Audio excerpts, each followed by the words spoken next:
Donc, nous allons vous présenter, Guillaume et moi, un petit exposé sur le métier de Community Manager qui est présenté dans le cadre de l'UV-C2I. Donc, pour introduire le sujet, le métier de Community Manager ou de gestionnaire de communauté est basé sur l'informatique et le numérique. C'est un métier qui a été développé lors de l'augmentation des fréquentations des plateformes de communication sur le web. Et nous le verrons par la suite, c'est un métier qui est axé principalement sur le développement de la notoriété d'une société ou d'une entreprise. Donc nous allons vous montrer tout d'abord pourquoi le métier de community manager a été développé, puis ensuite nous vous montrerons le rôle et les enjeux du community manager pour finalement vous présenter les outils principaux utilisés par le community manager. Pourquoi le métier de community manager? Donc pour le placer dans son contexte, le métier de community manager a été développé euh, lors de l'évolution du web, celui du 2.0, qui est l'évolution du web vers plus de simplicité et surtout d'interactivité, où l'internaute lui permet de contribuer, d'échanger de manière collaborative sous différentes formes. C'est aussi un métier qui a été développé principalement de l'usage massif des réseaux sociaux que l'on connaît aujourd'hui, Facebook, Twitter et de réseaux professionnels comme Viadeo et LinkedIn. C'est aussi un métier qui se base sur la fréquentation, bien sûr, des espaces de conversation et qui permet de suivre l'actualité, les questions, les suggestions des clients.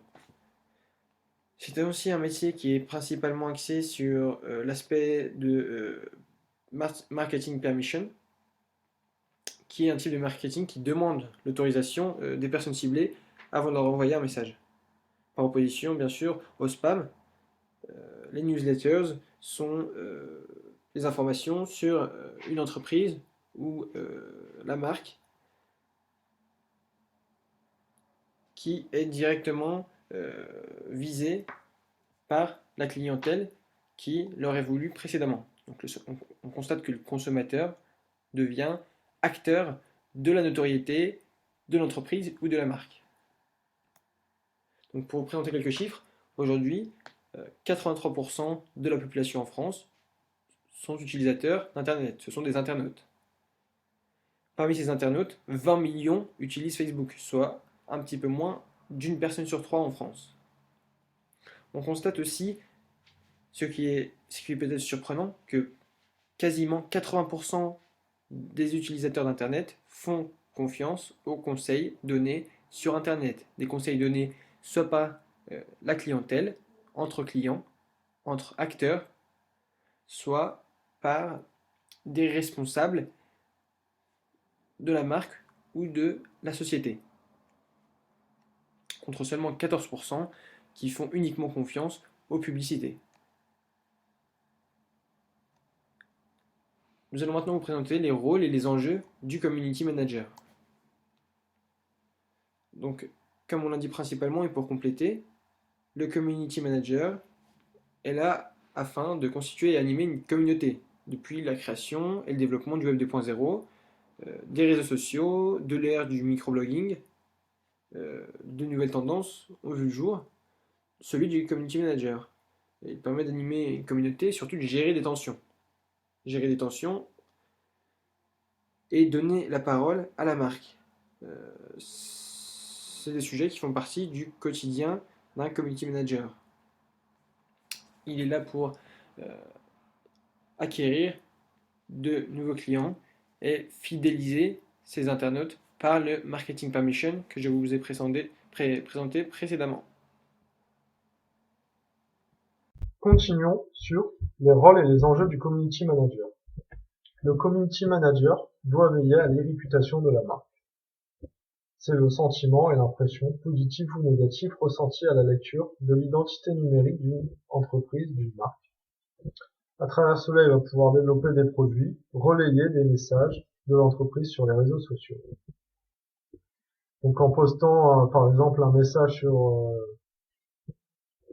des réseaux sociaux, on va pouvoir acquérir de nouveaux clients ou consolider sa clientèle et montrer à sa clientèle les nouveautés de l'entreprise, par exemple.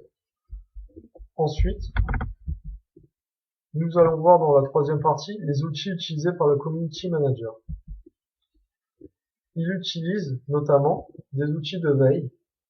Ça permet d'effectuer des recherches précises pour suivre des activités sur des sites, des blogs spécialisés, sélectionner et analyser des contenus. Donc dans les outils de veille, vous avez des métamoteurs sociaux, par exemple, des outils d'actualité, des agrégateurs de flux, notamment de flux RSS, pardon, notamment Google Reader ou NetVapes. Il y a aussi des outils comme Hootsuite qui se basent principalement sur Twitter et Facebook.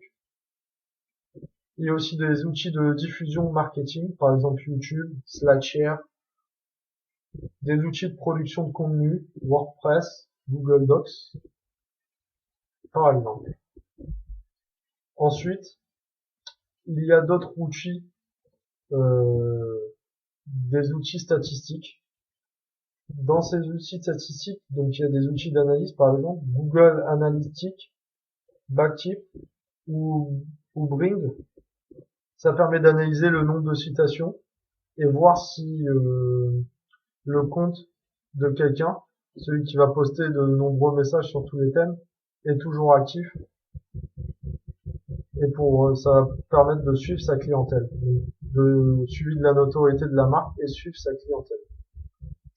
Et on va pouvoir aussi créer des enquêtes de satisfaction, notamment pour faire un audit de la marque, une étude de marché, et c'est pour acquérir aussi de nouveaux clients. Ou consolider sa clientèle, comme je vous ai dit tout à l'heure. En conclusion, on peut voir qu'il y a plusieurs rôles essentiels pour le community manager. Il doit savoir écouter, faire des liens entre la marque et le grand public. Donc, je vous ai mis 4 rôles essentiels sur le diapo. Donc, le premier, c'est créer du contenu. La création de contenu est très important. Donc, il va essayer d'intégrer des sons, des images et des vidéos, et notamment du texte, pour faire vivre sa communauté. Il y a aussi le reporting, c'est-à-dire mesurer son projet. Donc, on va mesurer son projet, déterminer les points de mesure pour évaluer ce qui ne va ou ce qui ne va pas. Il faut aussi animer et interagir. Donc animer, c'est l'interaction, c'est être à l'écoute de sa communauté, s'adapter, apporter les réponses ou proposer des animations et utiliser une veille, donc c'est-à-dire utiliser des outils de veille. Donc pour voir les tendances, les actualités et montrer les nouveaux partenaires de la marque et aussi pour voir les nouveaux concurrents de la marque. Donc je vous ai rajouté aussi une petite webographie à la fin de ce diapositive qui comporte 4 liens. Et on les a mis à la norme comme vous nous avez demandé dans l'UVC2I. On a fait cet oral, on n'a pas fait cet oral en mode diapositive pour vous montrer l'interface de PowerPoint. Et si vous avez des questions, n'hésitez pas à nous en poser sur notre forum et sur notre page sur Mahara. Merci de nous avoir écoutés.